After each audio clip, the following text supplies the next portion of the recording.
Hey everyone, my name is Abbey and today I'm here at 41 Haji Lane where the magic of VintageWknd happens. I'm so excited to meet with Eileen and Eden, the dynamic duo that founded VintageWknd in 2015. Alright, so we're going to be learning a little bit more about their sustainable fashion journey through the reworking of vintage clothing and transforming them into very unique pieces that you can find here in store. So come, let's go check it out.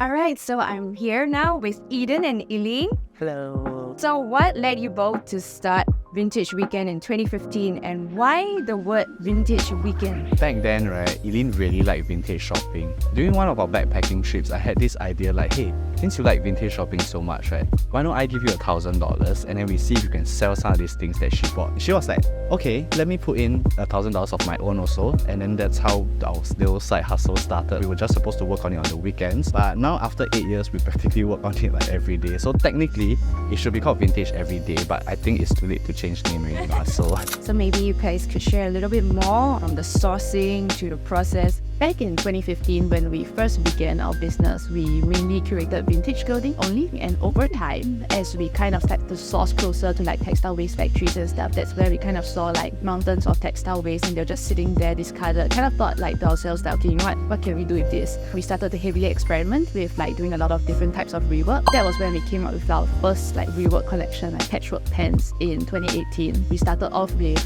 pants called Rubik's, like Rubik's Cube. We used denim materials and corduroy materials to create patchwork items. Today, we are definitely working with like more and more both conventional and unconventional materials, as well as employing like different types of techniques, and as well as creating completely new patterns for items like our very popular corsets, which I'm like wearing today. So yeah. I really like all the product lines we have that's made from materials that like have nothing to do with clothes. For example, we have our Lunar Lux line, which are made from luxury scarves, and then we have our cottage cloth collection, which are made from like table linen. We have our tapestry corsets, which are made from like various tapestries like curtains, pillowcases, carpets even. So personally, I'm just very intrigued by that and I find it like very interesting. I'm like, it's so cool. So what are some challenges that you guys faced in this sustainable fashion journey? Unlike working with brand new materials where you kind of can work from scratch, working with textile waste materials, you kind of have to work within the limitations of materials that and products that already exist. The most difficult part would be to put it into mass production, like how we do, because we do create quite a large quantity of items in a variety of sizes. So, well, that is our secret sauce. Couple that with the fact that we work with a lot of sustainable materials, which are a lot more costly to produce than, let's say, factory produced material. Financial challenges, definitely. With our community support, we have rehomed over 100,000 items to date, like of vintage and rework items, which amounts to over 50 tons of textile waste rescued. So yeah. Started this in 2015, you guys expanded so quick. Such a flex to say I have an office and 2 stores. One office, 1 warehouse, 2 stores.